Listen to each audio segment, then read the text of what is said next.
organ harvesting from prisoners of conscience in China. My name is Sophia Briskine, and I will be your host for today. What an absolutely incredible journey we have taken over the course of the past 5 webinars. Welcome to our distinguished speakers for today, who will be joining us in a little while for a live Q&A. For our regular viewers, welcome back. It is great to have you with us.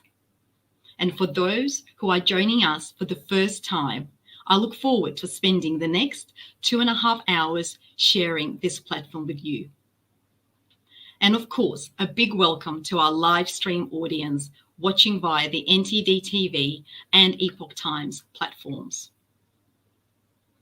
To date, there have been close to 400,000 views across multiple channels of this summit. While this is a difficult topic to fathom, the pressing need for a global solution has never been more urgent. The inspiration for this World Summit was simple. First, we felt it was vital to convey a clear message to the world that human beings cannot be treated as disposable commodities, subjected to inhumane forced organ removal.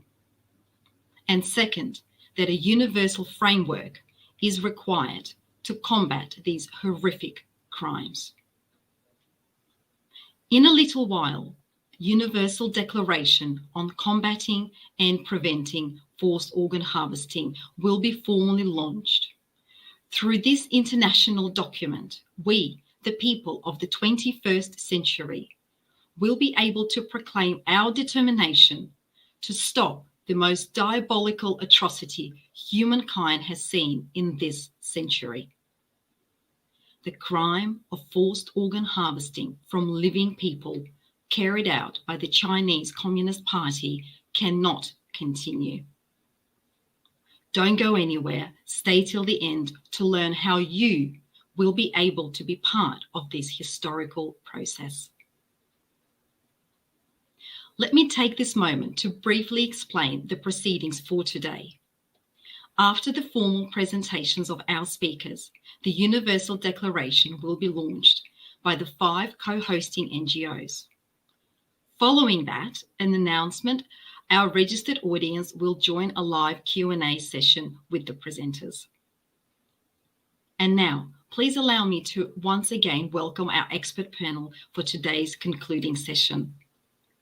They will discuss the importance of policy and legislative measures to address forced organ harvesting crimes.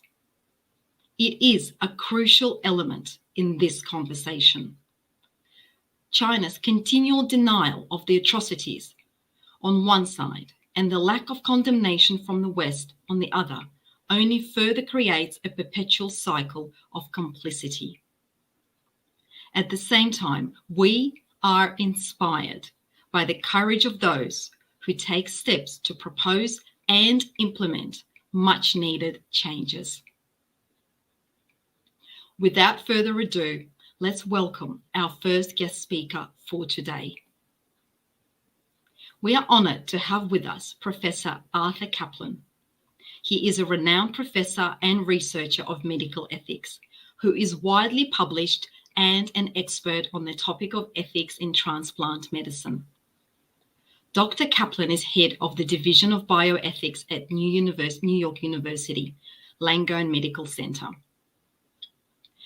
Professor Caplan initiated a movement to decline journal articles from China which did not pass ethical standards. Today, we will discuss the ethical considerations of organ sourcing in state-sponsored forced organ harvesting.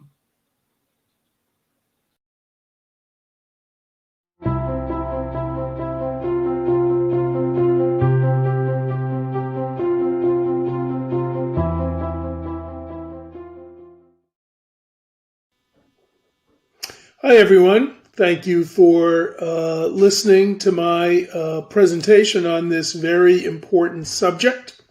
China continues to be kind of the great white whale of organ donation.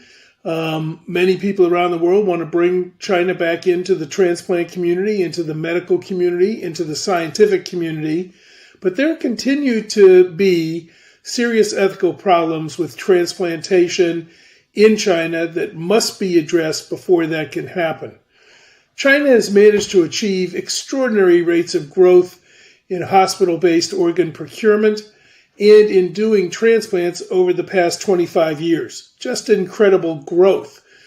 That makes them, if not the number one, then certainly the number two transplant nation in the world. But the problem is the data reported from China on organ donation looks too good to be true.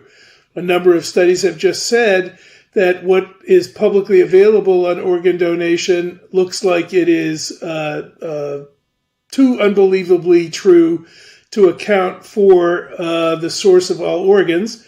And there still remains insufficient transparency and verification of organ procurement practices in China. Chinese authorities, in fact, sometimes do refer to transplant data there as a state secret. That is simply unacceptable, given what we know about the need for an independent scientific examination, an independent legal examination of China's ambitious program for organ transplantation and efforts at reform. So what we can conclude at present is there has been change, but the current voluntary system to get organs seems to be operating alongside the continued use of non-voluntary donors, most plausibly prisoners and people who thus are misclassified both as prisoners and as voluntary donors in order to maintain the pace at which China is performing transplants. So one issue is, who's a prisoner? And in China, a lot of people are categorized as prisoners for reasons that are just not acceptable by any measure of judicial or legal standards. Prisoners are classified as being in that category because of their ethnicity, their race, their tribal customs, their religious or spiritual practices. We know there are huge numbers of prisoners in what are so-called educational reform camps, concentration camps in China, and many, many other people have been sentenced to prison for violating no real laws, for harming no one, but simply because they have a particular religious or spiritual point of view. Well, you can't use those people as organ donors upon death because they are misclassified as prisoners and should not be in that category. And there is no reason to think that they are not currently being used. And that is morally unacceptable, morally bogus. Also, in my opinion, prisoners can't give consent to donation post their deaths when they're in a corrupt system, when their legal system is broken. And that does appear to be true, sadly, in China. So the idea that prisoners who may be executed for who knows what reason are giving voluntary consent to organ donation after they die is ludicrous. Voluntary consent is almost impossible to obtain for post-mortem donation in a prison context, too coercive, too exploitative. Excuse me.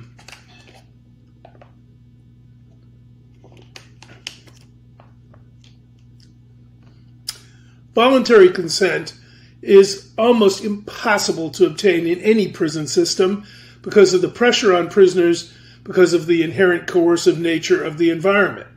So if you add the two together, who is considered a prisoner, which is bogus in the Chinese system, and is voluntary consent after death possible in a Chinese prison, jail, or camp setting, which it isn't.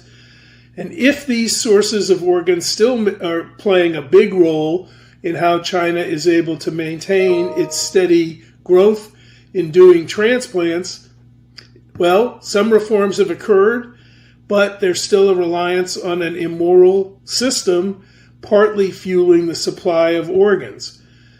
Prisoners should not be being used. Consent is not anything but a fig leaf. We're in a situation where it is not time to give up on pressing for further reform and further protection of those involved in organ donation, organ procurement in China. We can't yet bring Chinese transplant and Chinese medicine and science into the world community until those reforms occur. Thank you for watching.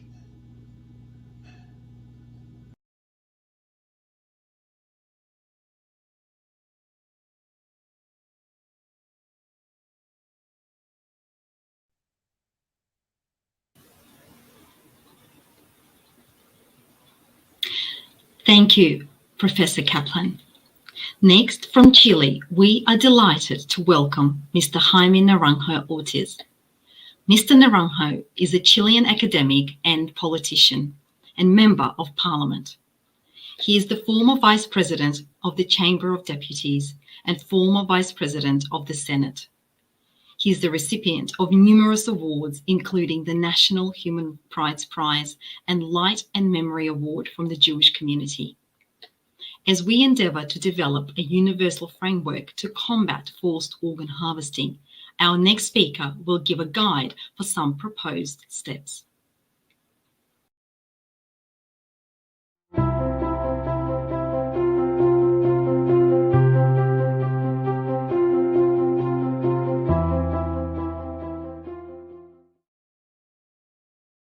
El consentimiento es la piedra angular ética de toda intervención médica.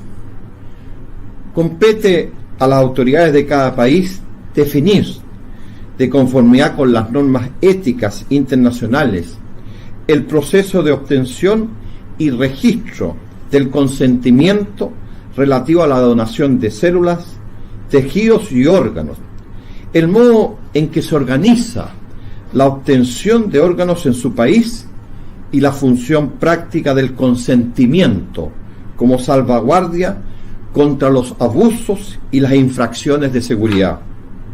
Los médicos que ya han determinado la muerte de un donante potencial no deberán participar directamente en la extracción de células, tejidos u órganos de ese donante, ni en los procedimientos subsiguientes de trasplante, ni ocuparse de la asistencia a los receptores previstos de esa célula, tejidos y órganos. El tráfico de órganos humanos vulnera la dignidad humana y el derecho a la vida y constituye una grave amenaza para la salud pública. Para la erradicación del tráfico de órganos es imprescindible que las legislaciones nacionales y el derecho internacional público tipifiquen penalmente y sancionen la extracción ilícita de órganos de donantes vivos o muertos, que se regule la extracción, el decomiso y embargo y la cooperación internacional. El trasplante quirúrgico de órganos humanos de donantes fallecidos o vivos a personas enfermas o moribundas empezó después de la Segunda Guerra Mundial. En los últimos 50 años, el trasplante de células, tejidos y órganos humanos se ha convertido en una práctica mundial que ha alargado la duración y mejorado enormemente la calidad de cientos de miles de vidas. Gracias a la constante mejora de la tecnología médica, sobre todo en relación con el rechazo de tejidos y órganos, se ha producido un aumento de la demanda de estos, que siempre ha sido superior a la oferta, a pesar del notable aumento de la donación de órganos de personas fallecidas y del aumento de las donaciones de personas vivas en los últimos años. La escasez de órganos disponibles no solo ha llevado a muchos países a elaborar procedimientos y sistemas destinados a aumentar la oferta, sino que también ha estimulado el tráfico comercial de órganos humanos, sobre todo de donantes vivos, no emparentados con los receptores. Las pruebas de la existencia de este comercio ilegal y del tráfico de seres humanos que lo acompaña se han hecho más evidentes en los últimos decenios. Tenemos el caso de China. La organización y la sociedad del trasplante estipulan que, comillas, el uso de prisioneros en cualquier país que tenga pena de muerte viola los estándares éticos médicos, dado que los prisioneros no pueden dar su libre consentimiento, cierre comillas. El hecho de que la pena de muerte es aplicada en China continental ha supuesto que su sistema de trasplante de órganos sea puesto en duda por muchos expertos de la sociedad médica. Las 6 inspecciones a hospitales en China en el año 2015, realizadas por organismos internacionales, fueron programadas de antemano y ninguna de las visitas autorizadas se realizó en un centro de trasplante activo. En junio del año 2016, un informe elaborado por diversos científicos desveló que el número de órganos que se trasplantan al año en China se situaría entre los 60.000 y 100.000, números muy lejanos a los 10.000 que sostiene el régimen chino. Esta discrepancia en el número de trasplantes anuales, comillas, se compone por órganos de presos ejecutados, muchos de esos presos de conciencia encerrados por sus creencias religiosas o políticas, cierre comillas. Expertos en trasplante afirman que las prácticas de extracción forzada de órganos no ha cesado en la actualidad, a pesar de las promesas dadas por China desde el año 2014. Los expertos de las Naciones Unidas denuncian la extirpación de órganos en China, cuentan con un mandato de la ONU, pero no hablan en nombre de la institución. Aseguran estar extremadamente alarmados con las informaciones que disponen. De acuerdo con las denuncias recibidas, los órganos extraídos con mayor frecuencia a los presos son corazones, riñones, hígados, córneas y a veces trozos de hígado. Desde hace mucho tiempo, miembros de la organización Falun Gong acusan al gigante asiático de practicar la extracción forzada de órganos a sus seguidores, que están encarcelados. De acuerdo a la tradición china, cuando una persona muere, es enterrada sin mutilaciones y muy pocos chinos aceptan la extirpación de órganos.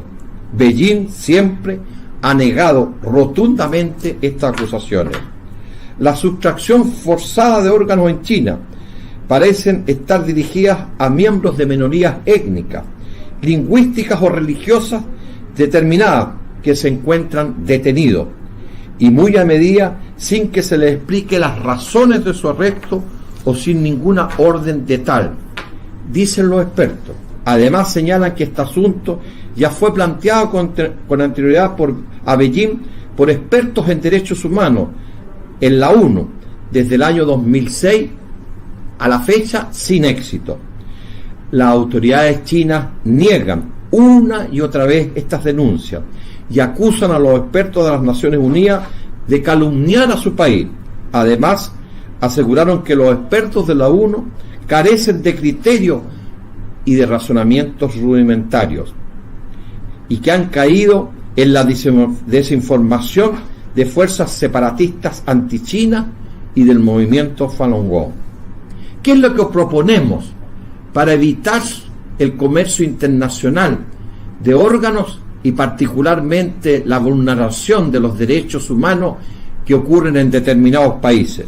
Primero, que la comunidad internacional y particularmente las Naciones Unidas, a través del Alto Comisionado para los Derechos Humanos, deben enviar una misión a China para investigar la ocurrencia de prácticas de extracción forzada de órganos. Segundo, del mismo modo, la Organización Mundial de la Salud debe monitorear a las autoridades estatales de salud china para evitar el cumplimiento, para verificar el cumplimiento de los principios rectores sobre el trasplante de células, tejidos y órganos humanos. Tercero, asimismo, la comunidad internacional debiera propiciar la suscripción de todas las naciones que integran la ONU, del Convenio contra el Tráfico de Órganos, del Consejo de Europa, abierto para firmar y ratificar desde marzo del año 2015 en Santiago de Compostela. Es el primer instrumento internacional vinculante dedicado exclusivamente a la lucha contra el tráfico de órganos. Cuarto, este convenio internacional obliga a las partes que lo ratifiquen a tipificar como delito, con arreglo a su derecho interno, la extracción si se ha cometido intencionalmente de órganos humanos de donantes vivos o muertos. Quinto, debe estimularse la cooperación internacional para la persecución de los delitos de extirpación y tráfico de órganos en materia de investigación, extradición, decomiso y embargo. Sexto, estimular que los parlamentos nacionales aprueben resoluciones condenando la extracción ilícita de órganos y tejidos humanos y el tráfico de los mismos en el mundo y en particular en China.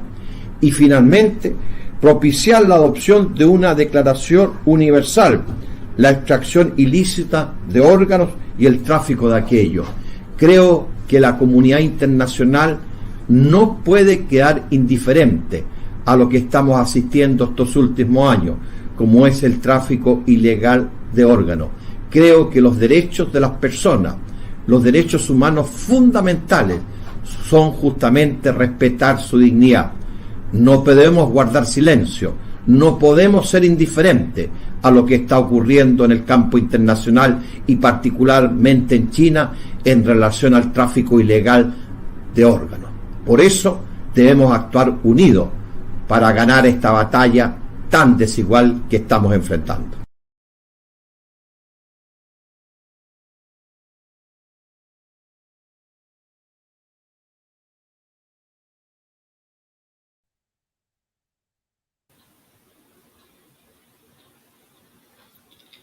Thank you for outlining such important steps, Mr. Naranjo, to combat forced organ harvesting.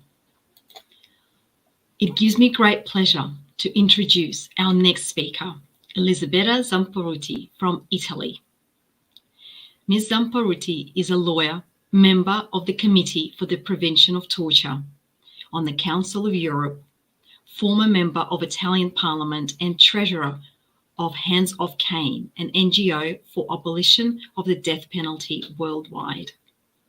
Please welcome Ms. Zamparuti.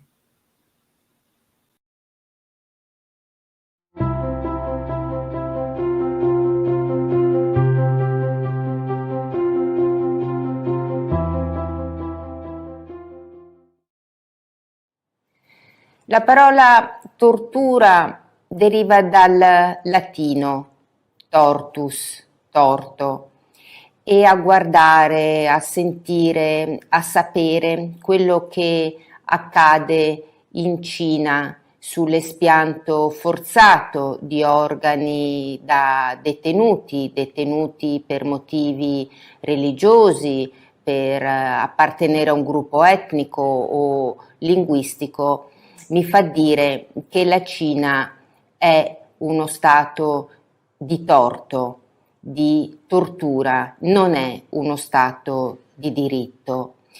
I diritti fondamentali, principi inviolabili come il diritto alla vita, alla integrità fisica, all'integrità mentale, alla libertà, sono sistematicamente violati da parte di questo regime autoritario, totalitario, da questo stato di torto. L'ingiustizia, l'illegalità, il torto, la tortura è diffusa in Cina e l'atrocità legata all'espianto forzato di organi è qualcosa di inaccettabile, di violentemente inimmaginabile, perché avviene su persone detenute, cioè su persone già private della loro libertà, che sono nelle mani di uno Stato che dovrebbe tutelarli e che invece al di là e oltre la loro volontà gli espianta organi vitali, e questo per giunta avviene su detenuti per motivi, l'ho detto, religiosi, quindi di coscienza, attiene alla loro modo d'essere, al loro modo di pensare, oppure perché appartengono a un gruppo etnico o linguistico. E il fatto poi che in questi espianti, in questa pratica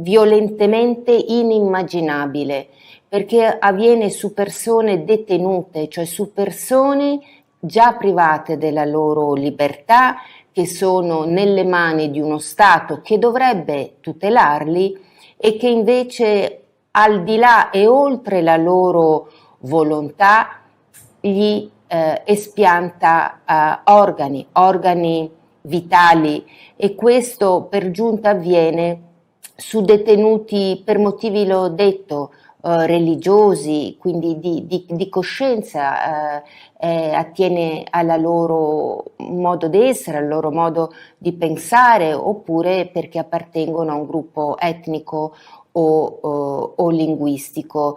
E il fatto poi che in questi espianti, in questa pratica che ha una dimensione, io la definisco industriale, perché è sistematica, è diffusa e avviene anche per motivi di lucro. Sapere che personale sanitario, parliamo di medici, parliamo di chirurghi, parliamo di anestesisti, parliamo di infermieri, cioè di persone che dovrebbero avere a cuore il benessere degli esseri umani e invece diventano parte di questa macchina infernale, di questa macchina disumana, deve davvero farci riflettere da un lato, ma deve anche farci vergognare come esseri umani, sapere che qualche cosa di simile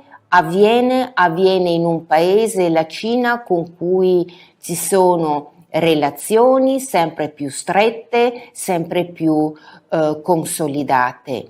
Occorre che la comunità internazionale, ma non solo la comunità internazionale, intervengano. Certo, ci vengono in aiuto gli interventi degli special rapporteur delle Nazioni Unite, in particolare è importante che siano intervenuti gli special rapporteur sulla tortura, l'attuale e anche il precedente, e come anche il fatto che un tribunale, il tribunale sulla Cina, che è stato guidato dal ex procuratore del tribunale penale contro i crimini contro l'umanità commessi nell'ex Jugoslavia, siano intervenuti definendo questa pratica dell'espianto forzato di organi in Cina come un crimine contro l'umanità. Credo che questa sia davvero la definizione più appropriata per questa pratica così diffusa e così inaccettabile.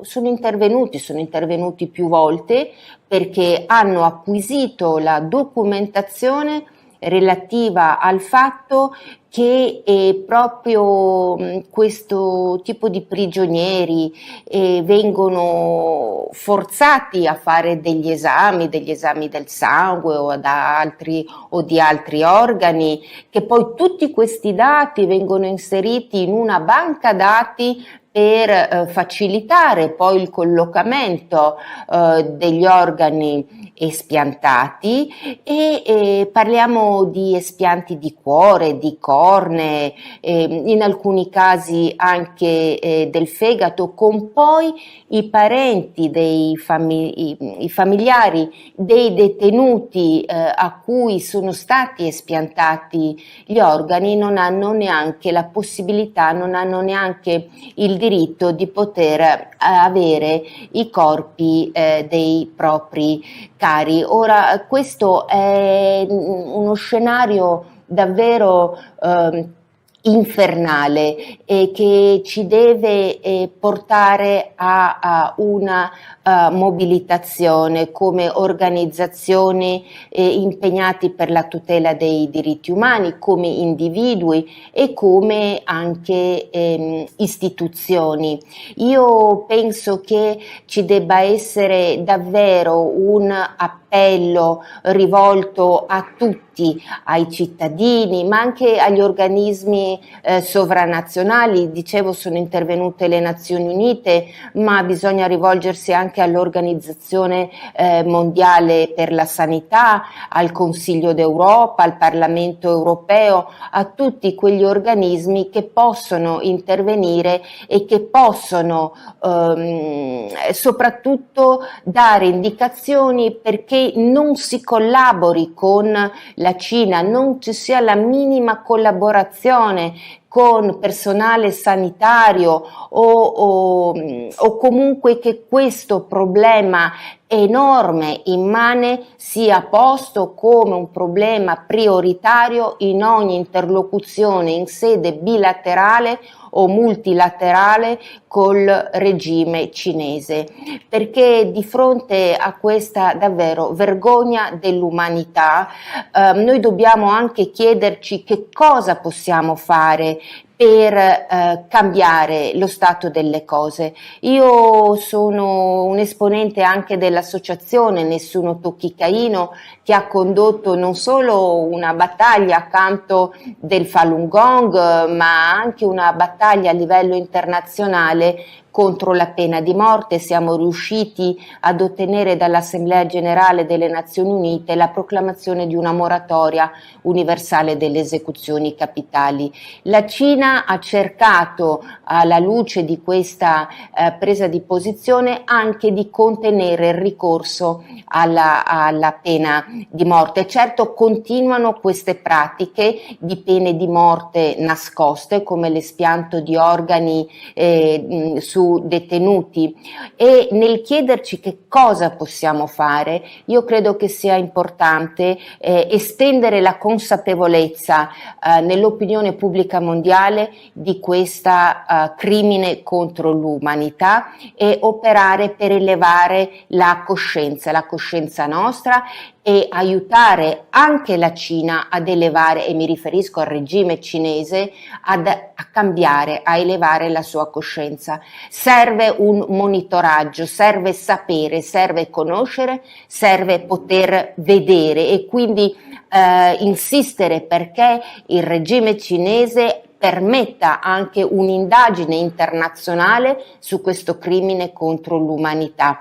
permetta a osservatori internazionali di andare in Cina a verificare quello che sta succedendo. Occorre poi far conoscere, perché per estendere la consapevolezza e aumentare ed elevare la coscienza serve conoscenza. Noi sappiamo come in fondo anche appelli internazionali abbiano contribuito a quantomeno far sì che la Cina nel 2015 introducesse una nuova normativa tale per cui la possibilità di mettere a disposizione organi espiantati avvenga solo in strutture ospedaliere e da parte di chi ha dato un consenso volontario a che questo avvenga. Sappiamo che non è solo in questo ambito che l'espianto di organi avviene,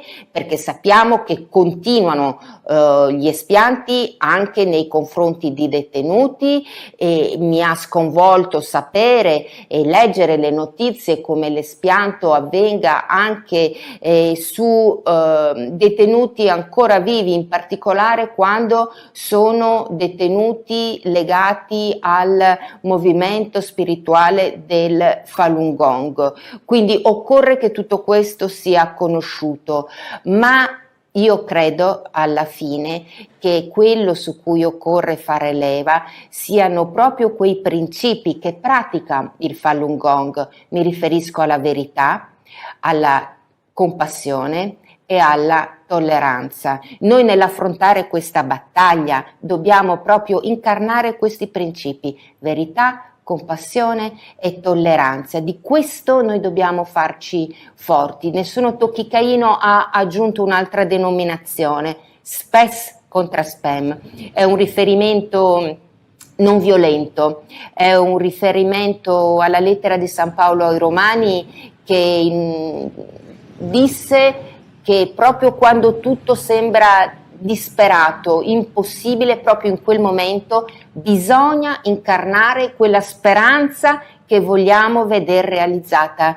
nel mondo. Quindi noi la Cina la dobbiamo cambiare, la possiamo cambiare, possiamo farlo se innanzitutto noi pratichiamo quello che il regime cinese vuole cancellare: la verità, la compassione e la tolleranza. È per questo che tratta nel modo che sappiamo anche quei praticanti del Falun Gong che ingiustamente vengono detenuti e che in maniera vergognosa vengono anche uccisi in ragione dell'espianto degli organi vitali. Quindi io ringrazio voi per quello che fate, sono a disposizione, come sempre lo sono stata, da militante dei diritti umani e da persona impegnata contro la tortura, i trattamenti inumani e degradanti, a fare esattamente questo, a estendere la consapevolezza per elevare la coscienza in nome dei principi di verità, di compassione e di tolleranza.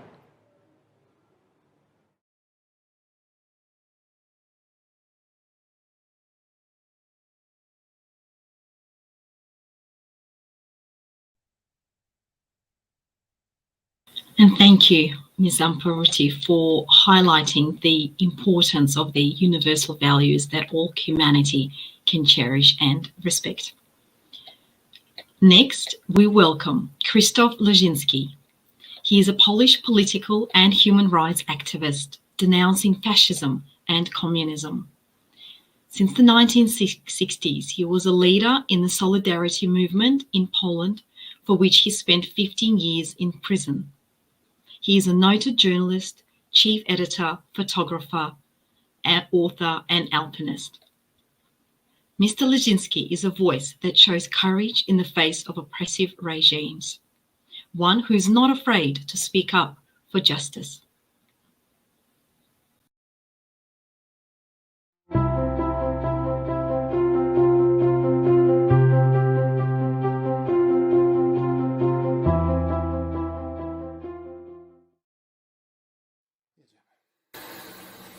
Problem, o którym rozmawiamy, to jest problem obojętności, braku reakcji ze strony dużej bardzo części ludzi Zachodu, przede wszystkim polityków, biznesmenów, celebrytów, naukowców, ale również zwykłych ludzi.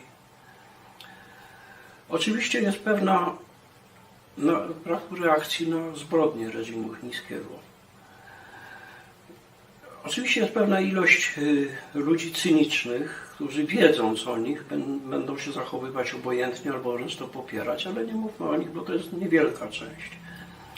Na świecie jest bardzo dużo ludzi, którzy by się angażowali w obronę praw człowieka i w reakcję na takie postępowania, gdyby o nich wiedzieli, gdyby mieli o nich rzetelną wiedzę. Czasem wiedza większości ludzi Zachodu jest żadna, albo jest wręcz fałszywa, albo znikoma.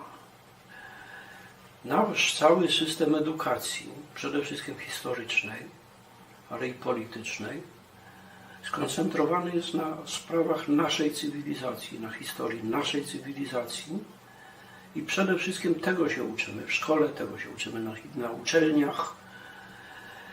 Natomiast o dwudziestowiecznej historii Chin nie wiemy prawie nic.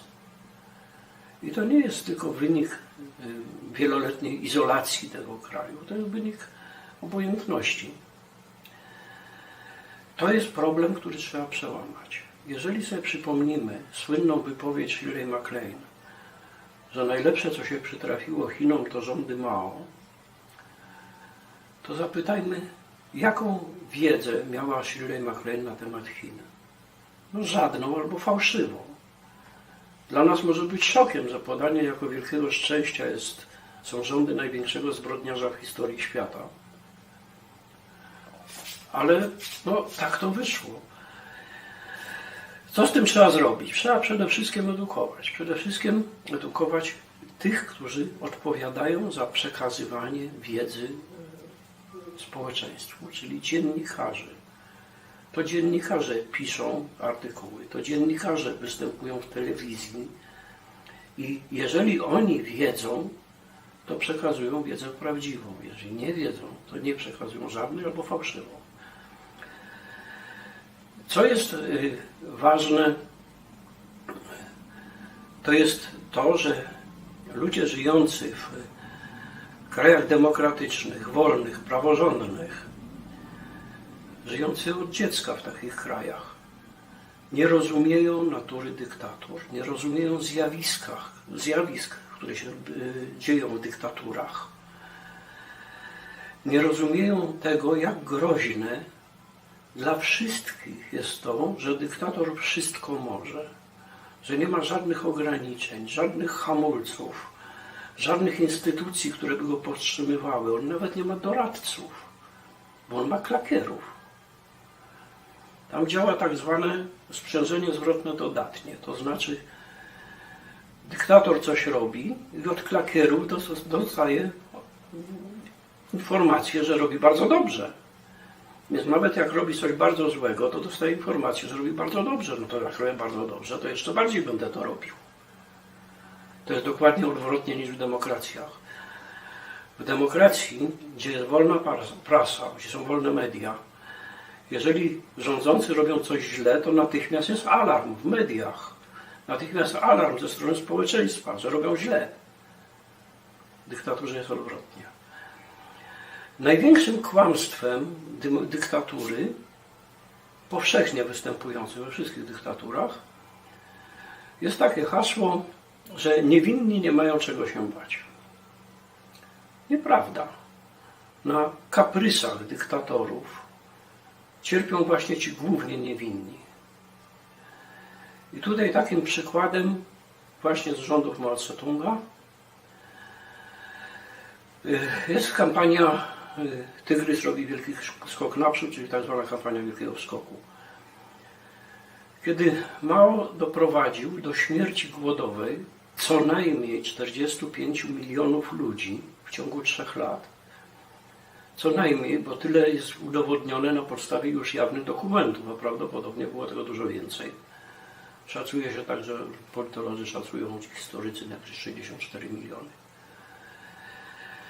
I z czego to wynikało? Z 2 rzeczy. Z centralizacji i z kolektywizacji. Czy on chciał zagłodzić swój własny naród? Nie. On chciał prześcignąć Anglię w produkcji stali. On chciał w krótkim czasie zbudować potężną gospodarkę, co było kompletnie niemożliwe. A działało to w ten sposób, że każda prowincja, każdy powiat musiał się wykazywać sukcesami. Każdy urzędnik musiał się wykazywać sukcesami. Jak się nie wykazywał sukcesami, to szedł pod ściankę. Był skracany o głowę. Więc wszyscy zawyżali sprawozdania, zawyżali wysokość plonów, a centrala na tej podstawie ustalała dostawy obowiązkowe i zabierała całą żywność ze wsi. Bardzo proste. To jest właśnie przykład tego, że ci niewinni mogą najwięcej właśnie stracić. Takich przykładów można by więcej. Dlaczego dzieje się tak straszna rzecz jak grabież organów w Chinach? Głównie od ludzi ze środowiska Falun Gong, gdzie są po prostu prywatne osoby nie zajmujące się żadną polityką, zwyczajnie wyłapywane, zwyczajnie mordowane po to, bo że czyjaś nerka czy serce się może komuś przydać, no, można sprzedać. Otóż dyktatura nie traktuje ludzi jako obywateli, tylko jako narzędzia. Człowiek jest dla dyktatury narzędziem do realizacji jej celów. nie ma praw obywatelskich, nie ma praw człowieka. Człowiek jest elementem masy. W systemie komunistycznym mówi się o masach, a nie o ludziach. I dlatego tego człowieka można tak traktować. I tu mamy, przypomnijmy takie słynne powiedzenie Stalina. Ludzi u nas mnogo. No co, że tam ludzie giną? A ludzi u nas dużo.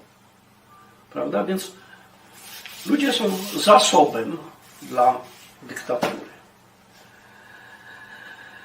Teraz wobec takich zbrodni są możliwe różne postawy. Można przyjąć postawę: a moja chata z kraja, ja się tym nie zajmuję, mnie to nie interesuje, ja sobie żyję spokojnie na uboczu, mnie to nie dotyczy.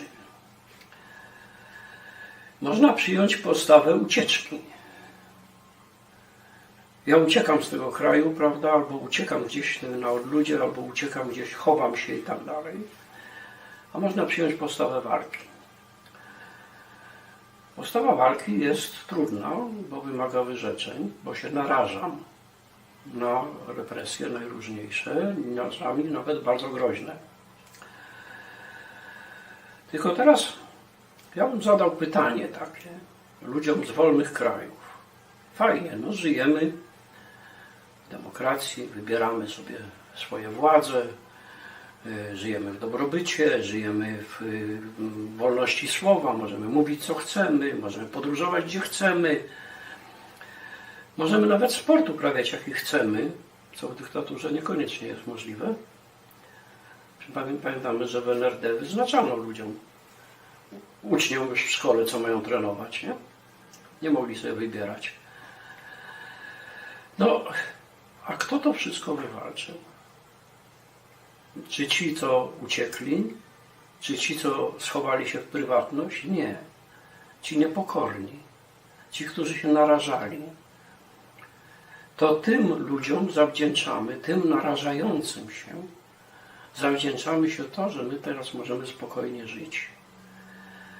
I oczywiście to jest strasznie trudna postawa. Oczywiście.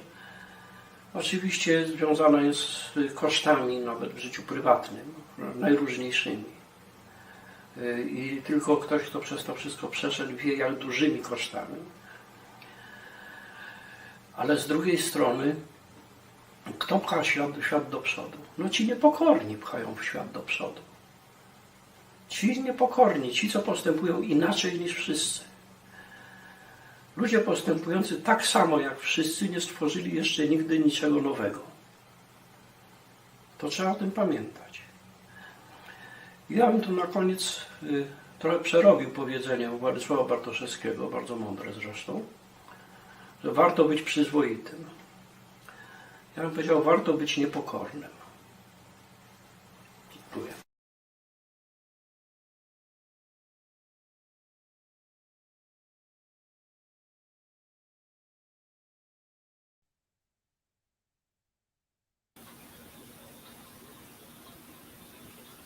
Thank you, Mr. Leżinski, for such a stark reminder of what dictatorships can do to their own people, and also for reminding that it takes courage to make a difference. Next, we have with us Thomas Roden, joining us from Denmark. Mr. Roden is a political science student at the University of Copenhagen. He is known for his humanitarian and advocacy work in supporting Hong Kong democratic dissidents and combating human rights violations in China. He is the chair of the Danish China Critical Society. Mr. Roden is an inspiration for the younger generation of policymakers and provides a fresh view for building relationships with the Chinese regime.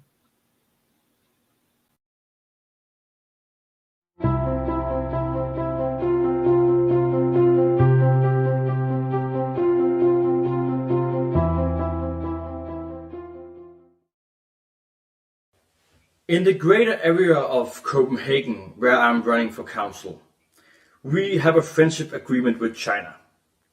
And I think that's a bit hypocritical, because we are also a region that is promoting UN development goals a lot and always trying to do what is best in this world. But I think you can't, on the one hand, always working for making this world better, doing what is right and doing what is going to put the world in a better direction, and then, on the other hand, have a friendship agreement with China and pillow talking with the regime about the friendship and how great it is and what you're going to do together to make this world better. Because the Chinese regime is not doing this world better, it's doing evil things to this world. Therefore, the first proposal I'm going to put off, if I'm elected to the Regional Council in Great Area of Copenhagen, is to make sure that all friendship agreement with China will be deleted at the time. And I'm going to make sure that we are never going down that direction again. Because as a region that believes in human rights, that believe in development, that believe in equality for human beings, we can't be friends with a country where they are making a genocide against the Uyghurs, cracking down on Hong Kongers, and stealing organs from the Falun Gong. I do though have one positive thing to say here today, even though this is a very dark subject. I think that in my generations, new political waves are coming up, and I feel them.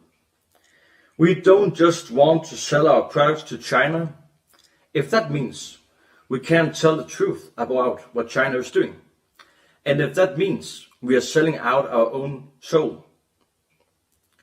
Therefore, on a positive note, I think this world is going to move in a better direction, in a direction where especially European countries who have been falling behind will step up and say to the Chinese regime that we cannot accept the way you are behaving in this world.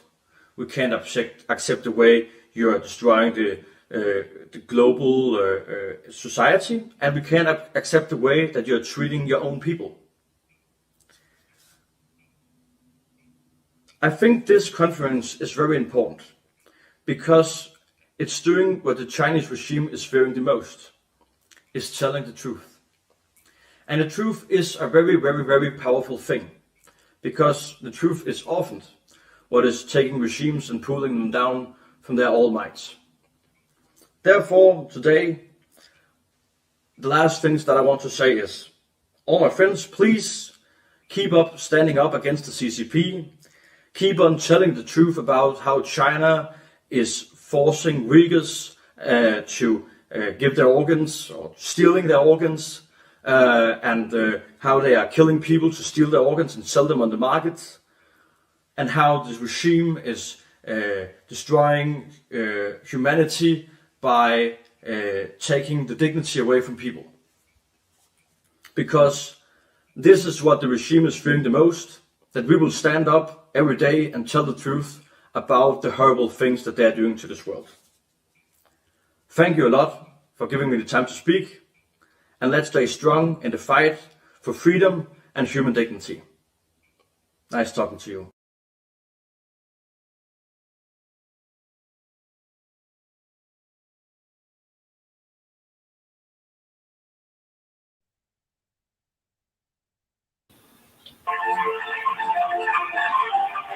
And thank you, Mr. Roden, for such a resolute views on a way forward and such a positive outlook.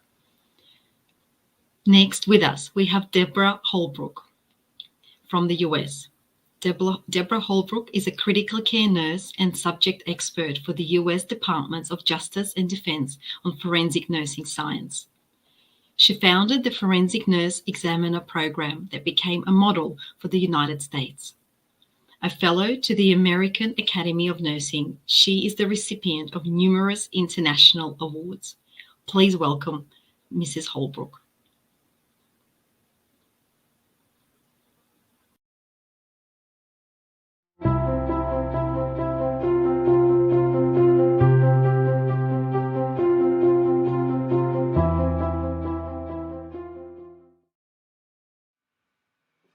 Hello, and thank you for having me.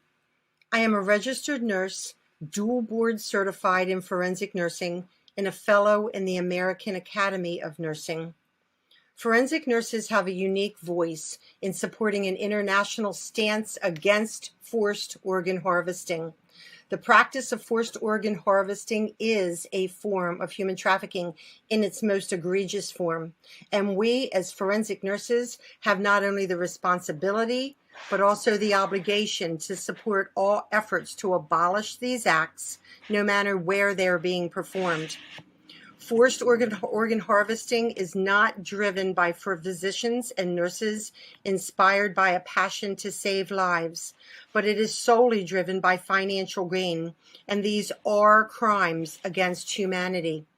As nurses, we have taken a Hippocratic oath to practice our profession faithfully, to abstain from harmful and injurious acts, to maintain and elevate the standard of our profession, and to devote ourselves to the welfare of our patients.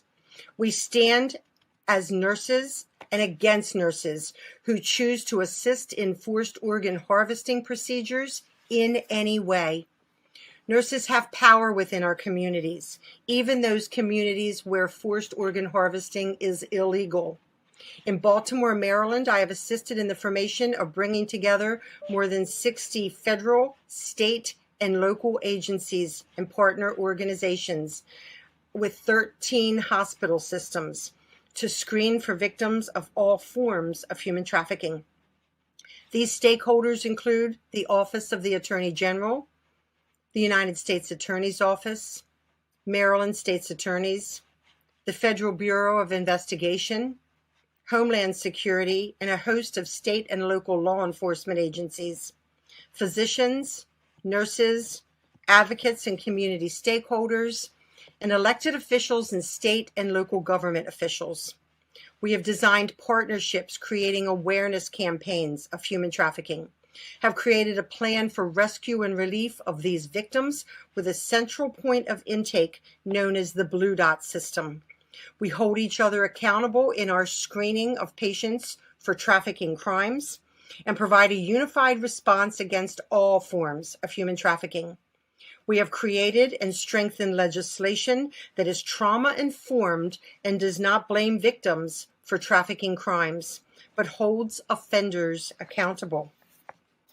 I have worked to form a human trafficking medical subcommittee where we have broken down silos, joining 13 hospital systems, including Johns Hopkins, in creating screening policies and training for medical nursing and healthcare staff, embracing a Blue Dot response as a central point of intake to protect patients, and putting victim patients first over and above financial gain. We have added forced organ harvesting to the list of human trafficking crimes and created awareness in hospitals, including keeping a watchful eye out for patients who suddenly make plans to leave the waiting list for legally procured organ transplant to travel abroad. This potentially flags these patients as perpetuating this market of organ harvesting. We are looking for those healthcare providers who may be involved in arranging for these patients to leave the country for illegal harvesting, and will fight to support their prosecution. In numbers, nurses have the power as well as the moral and ethical obligation to hold each other accountable as healthcare providers, to educate our peers as well as our communities that forced organ harvesting must be abolished worldwide. As citizens of the world, we are all potential victims of this crime as we travel abroad to countries who have not made this practice illegal. No person has the authority to decide who is worthy of living and who is not worthy. The Academy of Forensic Nursing supports our mission of linking research to practice through scholarship, education, and service to those affected by and responding to trauma. The Academy is committed to legislation and practice worldwide that abolishes all forms of human trafficking, including forced organ harvesting, and builds partnerships to create a unified voice that advances human rights across the world. As not only nurses, but citizens of this world, we hold a moral and ethical obligation to protect people. If not kept in check and kept on the forefront of international awareness, forced organ harvesting will join other forms of human trafficking, such as sex and labor, in becoming a clandestine practice, even in countries where organ trafficking is not legalized, and all for the purpose of financial gain. Forensic nurses strongly believe that now is the time to align physicians, nurses, and all healthcare providers around the world to abolish forced organ harvesting. And it begins in our communities, in our hospitals, and in a united position that we will, as nurses and healthcare providers, hold each other accountable, that we will respect all lives and honor our respective Hippocratic oaths, and that we will educate our legislators and our world leaders to end all forms of human trafficking, including forced organ harvesting. Thank you for your commitment.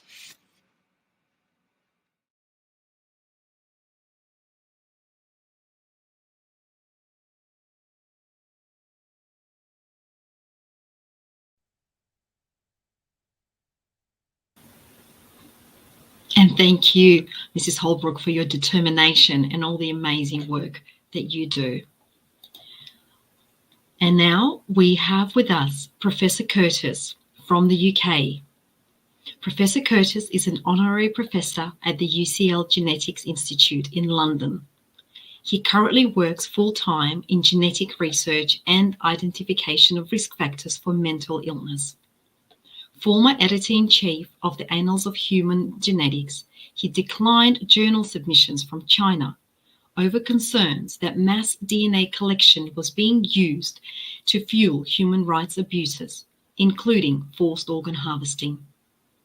Acting on his personal conviction, he calls for more rigorous selection criteria for research journals and believes policymakers need to take action to regulate this area.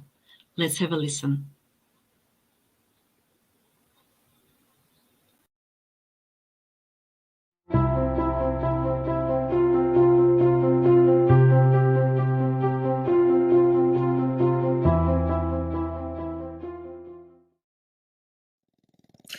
Hello. I carry out research in genetics at University College London in England, and I was also until recently the editor of a scientific journal in genetics called the Annals of Human Genetics. And I want to talk today particularly about a specific genetics aspect which I think is of concern in relation to forced organ harvesting. So what I want to say, I guess, is that we know that there are three things happening. We know that forced organ harvesting is occurring.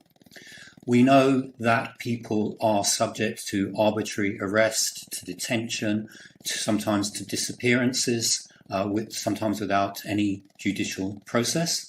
And the third thing we know, and this is a more recent thing, is that there is mass genetic testing across whole populations, minority populations, particular regions, where what happens is that people are sometimes subjected to medical examinations. They provide blood samples, and one of the things that's done with these blood samples is that one can take DNA from them, and one can test people's DNA for various markers and variations in the DNA, so that we know that those three things are happening. What I specifically want to talk about today is what that allows the Chinese authorities to do if we know that those three things are happening. Now, one of the things that it's not clear what is being done with the DNA. Nobody's sort of said, it's not officially recognized. We know it's going on. The purpose is unclear. People have raised concerns about what it might be for, that it's to, and I won't go into all of those. But one of the things that you can do with DNA, and we do this in the West, is that you can identify somebody who would make a good donor for an organ transplant or a tissue transplant. In the West, this is done voluntarily. So we see an appeal that somebody needs a bone marrow donor. We're asked to give a blood sample from which our DNA will be extracted, and people can test whether or not we would be a good donor for that person who needs a bone marrow transplant. And if so, then we'll be contacted. We can volunteer, and we can donate. We can choose to donate, and the DNA. And we can donate. We can choose to donate, and the DNA that we've provided also gets put into a sort of repository, a library, and that means that if somebody comes along in the future, because we've consented to this, if somebody comes along in the future and needs a bone marrow transplant or whatever it is, then their blood sample can be checked against all the ones in the library, and a suitable donor can be found. We're very familiar with this. Now, what I want to say today is that we don't have evidence for it, but that could be happening in China now. And it's very hard to see why that would not be happening. Here you have a regime that is collecting samples from which they can get DNA from all these people.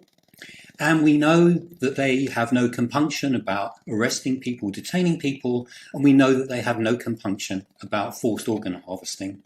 And what I want to say is that brings what to me is a uniquely sort of terrible new dimension to this process. I remember when we used to be told that forced organ harvesting was happening to executed prisoners, and then it was to sort of convicted prisoners, and then it was to maybe prisoners who maybe hadn't even been convicted of anything, or people who've been detained for no reason whatsoever. So what this means that the Chinese authorities are now capable of doing is that if somebody needs a transplant, a bone marrow transplant, but it might be a heart or a kidney or a lung.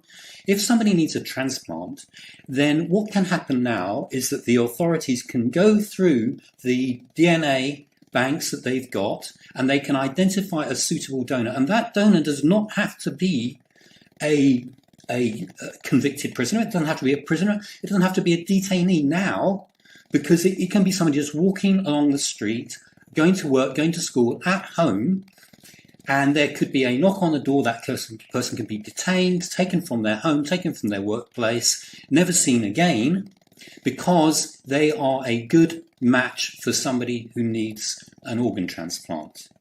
So in a way, what this has the potential for is to treat entire populations as kind of a human farm of potential organ donors.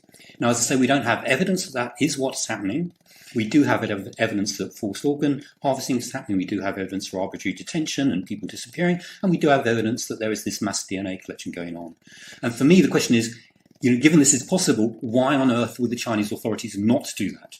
Why would you not, if you are in power in China and you have a powerful party official who needs a kidney transplant, why would you not think, I know, let's get a match for them and find somebody out there, whether they're from Tibet or they're in prison or they're eager or whatever, find somebody who'd be a good donor for this important person who we put more value on. Why would they not be doing that?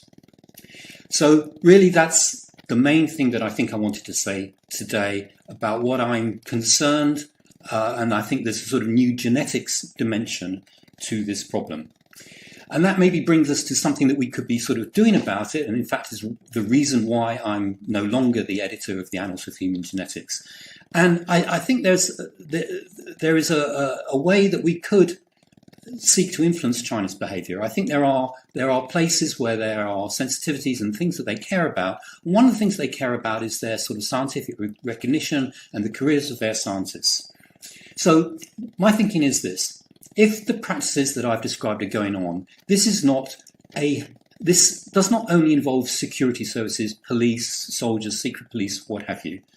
For this to work, you have to have doctors involved, you have to have scientists involved, you have to have genetic scientists involved, you have to have a lot of people. You cannot have one or two people. You have to have a whole network of professionals, scientific and medical professionals, who are complicit in this. You have to have the notion that although not every doctor, every scientist in China is aware that this is going on or thinks this is going on, in a way there is no accountability. There's no profession. If somebody in Britain tried to do this kind of thing, the General Medical Council would be on something like a shot. They'd no longer be a doctor and they'd be in jail. In China, that isn't happening. People don't know what's going on. People have no mechanisms. And there is no mechanism to go up against the state and say that we have an ethical standard that we will uphold, that if that goes against what the state wants to do. So my view is that institutionally, that the scientific establishments in China and the medical establishments in China are involved in these processes. And as an editor, I was seeing submissions coming into my journal from scientists in China. I didn't know who they were. They'd done this study. They wanted to publish it in my journal. And I was feeling increasingly uncomfortable about this. Why should I trust that these scientists have carried out their research in an ethical way when I know that the scientific establishment, medical establishment, is willing to put up with practices such as this?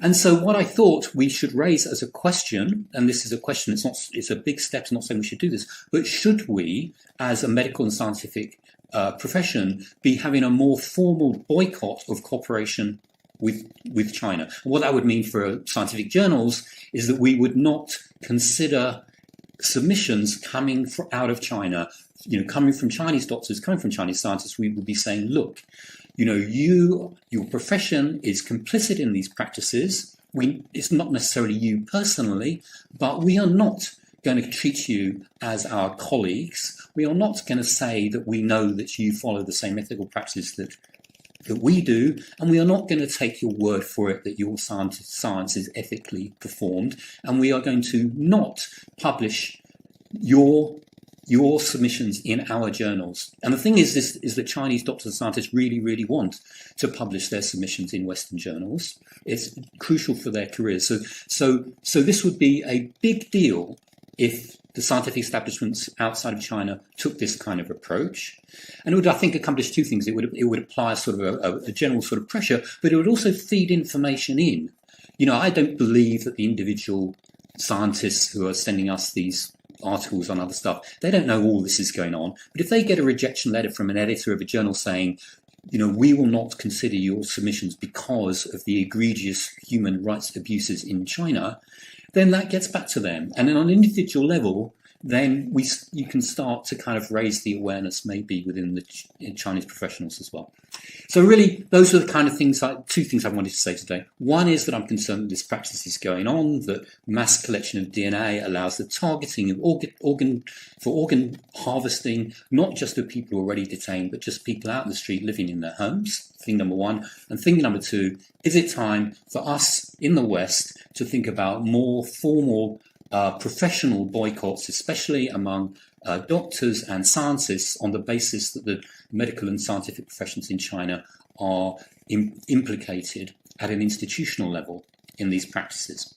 So that's what I want to say. Thank you very much.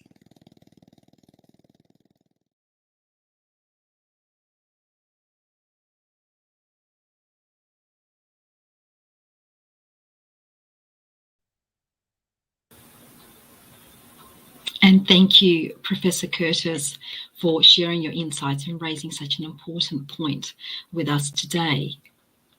And this, ladies and gentlemen, brings us to the end of the formal presentations for today. Thank you to all our distinguished speakers and presenters. You all covered such vital points that all need to be part of this global conversation. Now, it is my honour and privilege to open our World Summit to the official launch of the Universal Declaration on Combating and Preventing Forced Organ Harvesting. The Declaration is an initiative by the 5 co-hosting NGOs to provide humankind with a solemn document to find a way out of the crime of forced organ harvesting. We would like to begin the ceremonial launch of the Declaration by presenting this brief trailer.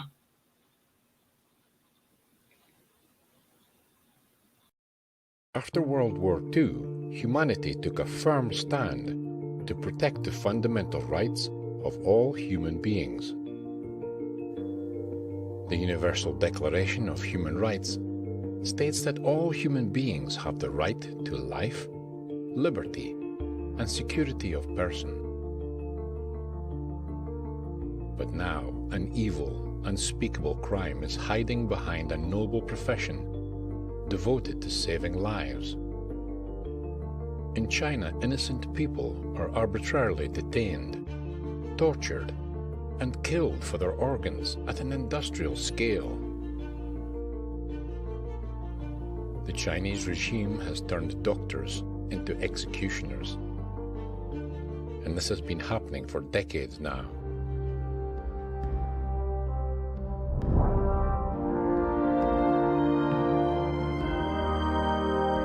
We the people are determined to stop the most diabolical atrocity of this century: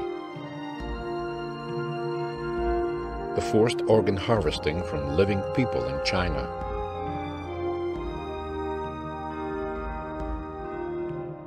Join those who have taken a righteous stance.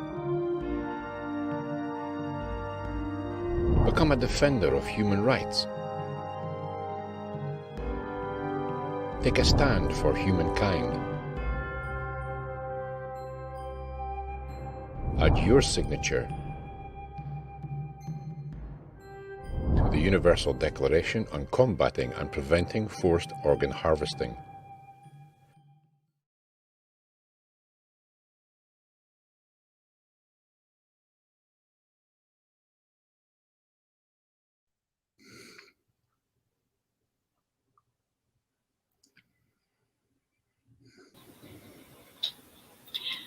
Next, I would like to invite you to listen to the directors of the 5 co-hosting NGOs who will briefly talk about their motivation that led to the writing of the Universal Declaration.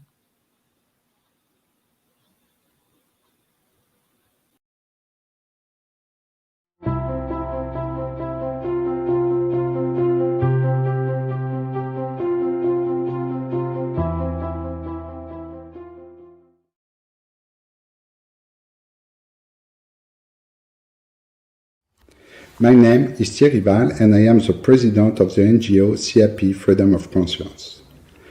For more than 20 years, we have been defending freedom of religions and conscience in the world. In 1999, we were alert and have been concerned ever since about the persecution of Falun Gong members. Forced organ harvesting is a crime of forcibly removing organs from non-consenting prisoners of conscience for the purpose of transplantation or other medical procedures, violates universal ethical values and moral principles of human life and dignity. This is why this World Congress is of paramount importance and concerns all actors in civil society, politics and medicine concerned with human values. The Universal Declaration on Preventing and Combating Forced Organ Harvesting will bring the international community together around a founding charter for the protection of human beings so that such crimes against human dignity cease. Your participation in this World Congress is important because together we can make a difference. Thank you.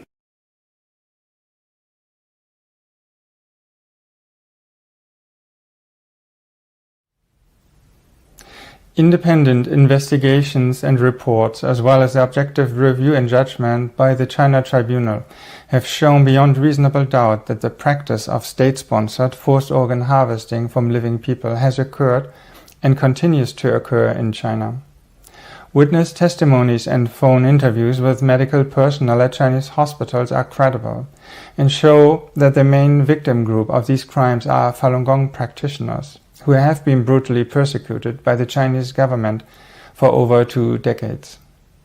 Although the evidence is irrefutable, one has to ask why the international community has not been able to stop these crimes against humanity.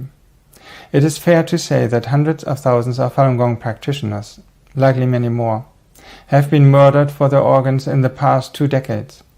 Yet it appears that the global community, by remaining silent, has not honored or abided by the Universal Declaration of Human Rights. I believe the Universal Declaration on Combating and Preventing Forced Organ Harvesting is needed for two major reasons. Firstly, the Universal Declaration of Human Rights was written and adopted in the aftermath of the Holocaust to prevent further human rights abuses. However, the persecution and forced organ harvesting of the Falun Gong group are still occurring in China as we speak. Thus, the Universal Declaration on Combating and Preventing Forced Organ Harvesting is not only a step towards improving the human rights situation after the fact, but an initiative to stop these crimes while they are still occurring. Secondly, it appears that the Universal Declaration of Human Rights fails to capture the specific, unbelievable crime of forced organ harvesting from persecuted groups in China. We need a document that specifically addresses the abominable practice of forced organ harvesting. The murder of innocent people for the organs must not be perpetrated by the medical profession. For the reasons stated in the introduction to the Universal Declaration on Combating and Preventing Forced Organ Harvesting, we ask for your support by joining us in our efforts to end this derailment of medical ethics.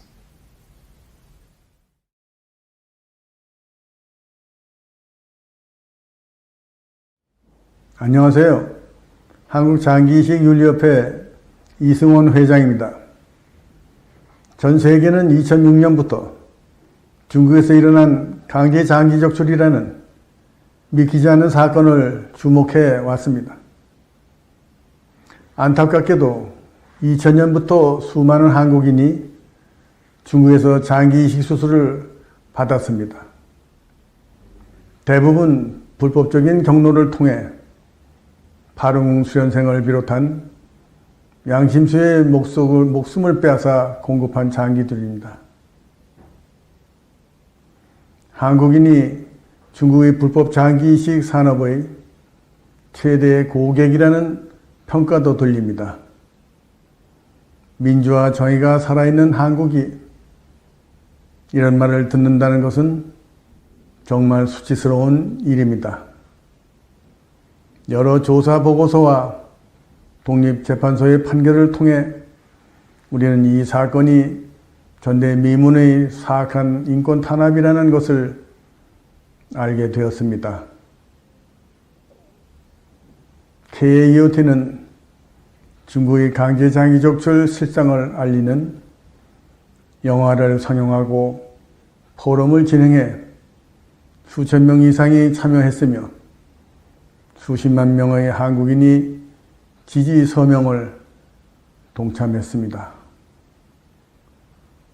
KAEOT는 이미 지난해 한국 정부의 장기이식 범죄에 연루된 중국 의사들의 명단을 제출하고 이들이 한국에 입국해 활동하는 것을 금지시킬 것을 촉구한 바 있습니다. 그리고 이를 저지하기 위한 모든 결심과 행동은 인류 양심이 아직 살아있음을 보여주는 증거라고 생각합니다. 전 세계의 의료계, 법조계, 정치계, 그리고 시민사회에서 함께 나서서 바로잡아야 합니다. 전 세계의 전문가들이 제안한 강제장기적출 근절 및 방지를 위한 세계선언에 KAEOT는 전폭적인 지지와 동참을 약속합니다. 우리는 지구상에서 강제장기적출이 근절될 때까지 힘을 보탤 것입니다.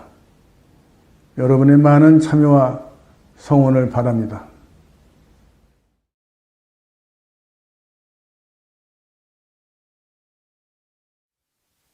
As a medical doctor, we have found many patients back from mainland China after transplant surgery with medical problems and even psychological sufferings since 2006. After several years research, we revealed that there are more than 100 patients from Taiwan go to mainland China for organ transplant every year. And those organ sources are mainly from prisons of conscience. The most victims are Falun Gong practitioners. They are being killed for their organs by Chinese Communist Party. millions of people are still in danger. That's why we start our journey to raise the public awareness and lead the law amendment successfully passed in 2015. After that, we found the illegal overseas transplant numbers significantly decreased in Taiwan. However, the issue is globally. Patients are still continuing to go to mainland China for organ transplant worldwide and get involved in the crime against humanity. The fight has not come to the end. We are here, 2021 World Summit, with all our allies all together, to unify the power globally, to fight against the forced organ harvesting, especially what happened in mainland China. Now, we also announced the Universal Declaration of Combating and Preventing Forced Organ Harvesting. We need everyone's faith and strength all together. This is the most important turning point in mankind history.「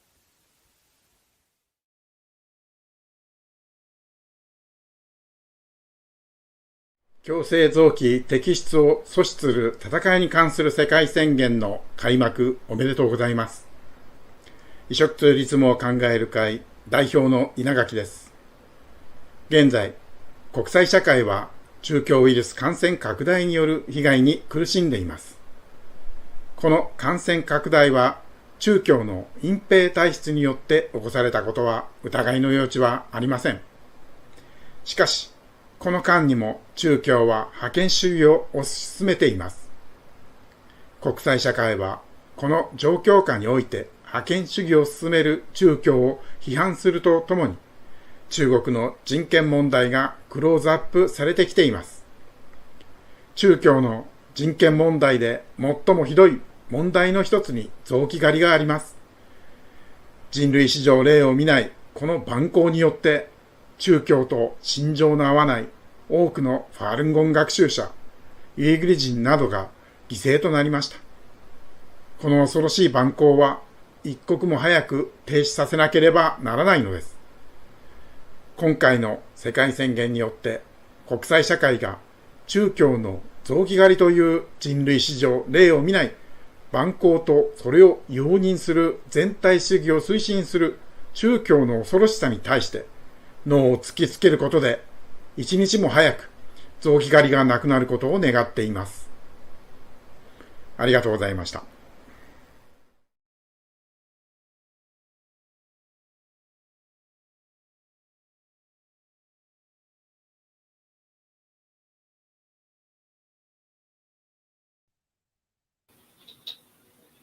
Thank you for the 5 co-sponsoring NGOs announcing their support for the Universal Declaration to combat and prevent forced organ harvesting.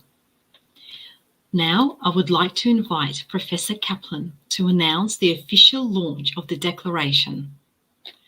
Let's welcome back Professor Kaplan.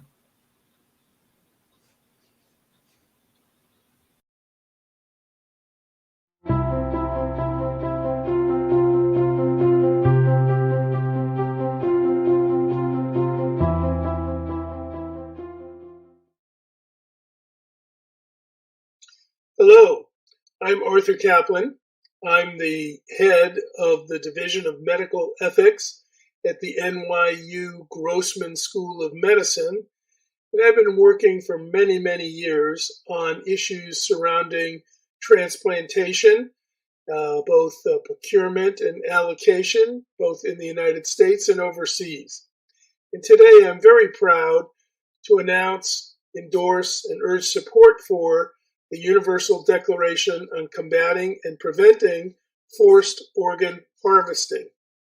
This is a document that builds on the Universal Declaration of Human Rights, which recognizes the inherent dignity and the equal and inalienable rights of all members of the human family as the foundation, the fundamental foundation for freedom and justice and peace in the world. The Convention for the Protection of Human Rights and Dignity of the Human Being with regard to the application of biology and medicine further cements this Universal Declaration I'm announcing to you today, and it has a protocol on human rights and biomedicine concerning transplantation of organs and tissues. So, building on those documents, the Universal Declaration on Combating and Preventing Forced Organ Harvesting says and does many things, but most importantly, in my view, it calls on all governments to combat and prevent forced organ harvesting by providing for the criminalization of certain acts and to facilitate both at the national and international levels the criminal prosecution of forced organ harvesting. What do we mean by certain acts? The Declaration means organ donation should always be donation. It should not be coerced. It should not be something that does not respect the choice of the individual. And it has to show fundamental respect in getting organs and tissues for transplant for the individual's welfare and well-being. If it's not doing that, it ought to be illegal.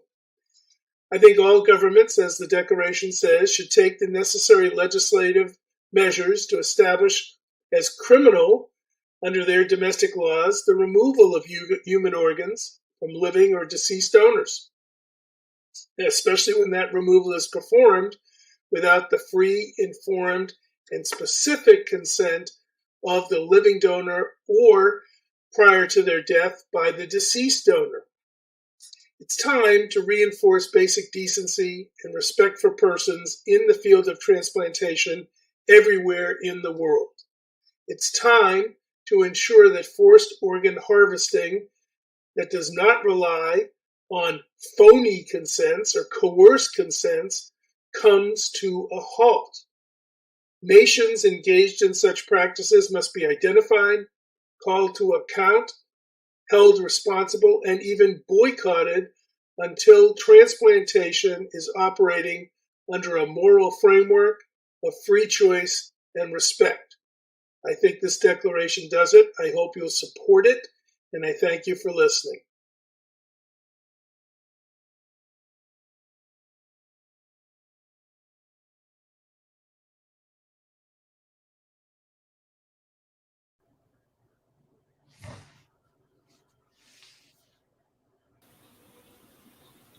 Thank you, Professor Kaplan. What a historic moment, and it is so good to have your endorsement of this newly announced Universal Declaration. Finally, I would like to introduce Mrs. Teresa Chu, a renowned human rights lawyer from Taiwan. The 5 co-hosting NGOs have invited Mrs. Chu to be the chairperson of the steering committee of the Universal Declaration. Mrs. Chu will now elaborate more on the declaration itself.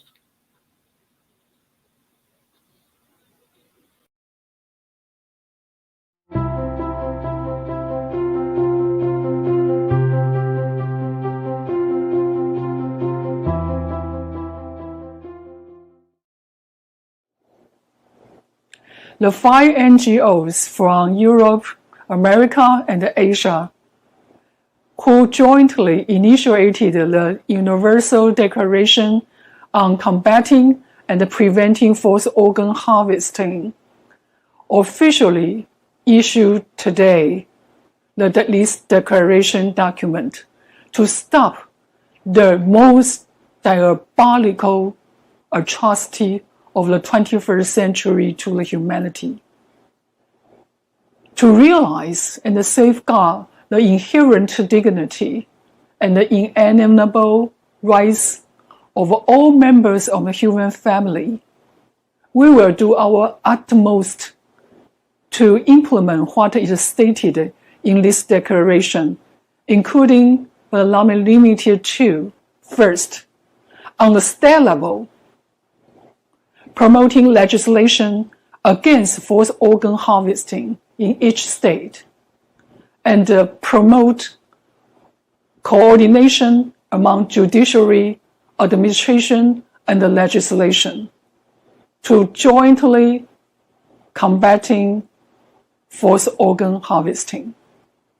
Second, on the international level, promoting all states the connection, analysis, exchange relevant information regarding illegal organ procurement,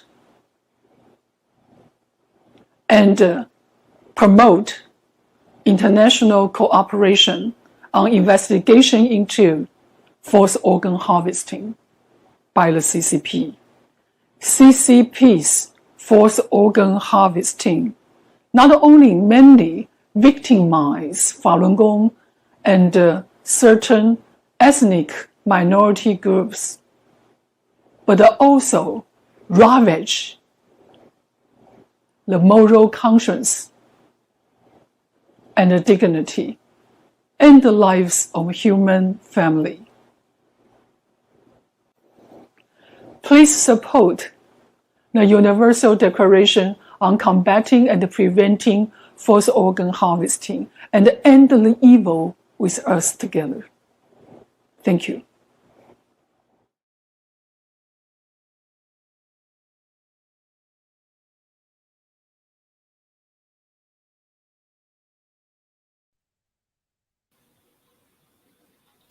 Thank you, Teresa Chu, announcing and elaborating on the launched Universal Declaration to combat and prevent forced organ harvesting.